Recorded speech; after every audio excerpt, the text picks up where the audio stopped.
કેમ છો બાળકો? ચલો અત્યારે આપણી કઈ થીમ ચાલે? કપડા વિશે.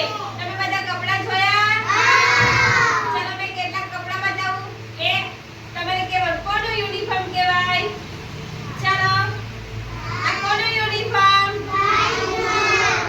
ભાઈઓનું. આપણે બાલ મંદિરમાં યુનિફોર્મ પહેરીએ ને? જો આ આપણા ભાઈઓનું યુનિફોર્મ. આ કોનું યુનિફોર્મ કહેવાય? હા, આપણે બધા યુનિફોર્મ પહેરીએ ને? આ છોકરીઓનું યુનિફોર્મ કહેવાય.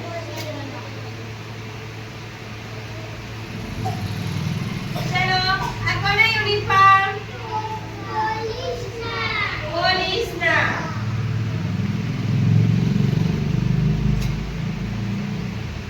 આ કોના યુનિફોર્મ? વકીલ. ચલો આને શું કહેવાય? રૂમાલ. આ કોના યુનિફોર્મ? ટપાલીના.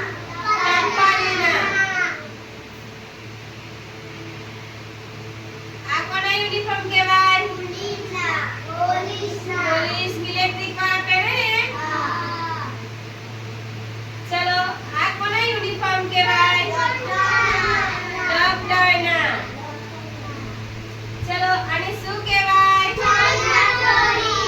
ચડિયા ચોળી. તમે પહેરો ને બધા? એની ઉપર નાખવામાં આવે એને શું કહેવાય? ઓઢણી. આને શું કહેવાય? એ કયા મોજા? પગમાંના. આને શું કહેવાય? ફ્રોક. પછી આ કોના યુનિફોર્મ? જો આ તમારા ટીચરના યુનિફોર્મ. આને શું કહેવાય? કેપ્રી. પછી આ શું કહેવાય? આ કોના યુનિફોર્મ? હેલ્પરમેનના. ચલો આપણે કપડાં ગંદા થઈ ગયા હોય તો આપણે શું કરીએ મમ્મી? શું કરે? ધોઈને? ધોઈ પછી એને શું કરે? સુકાવા નાખે. પછી એમાં કરેતલી વળી થઈ ગઈ, આપણે ગોખલું એમ થઈ ગયું હોય તો શું કરે મમ્મી? ઇસ્ત્રી મારી આપે ને? ખબર પડી? સરસ.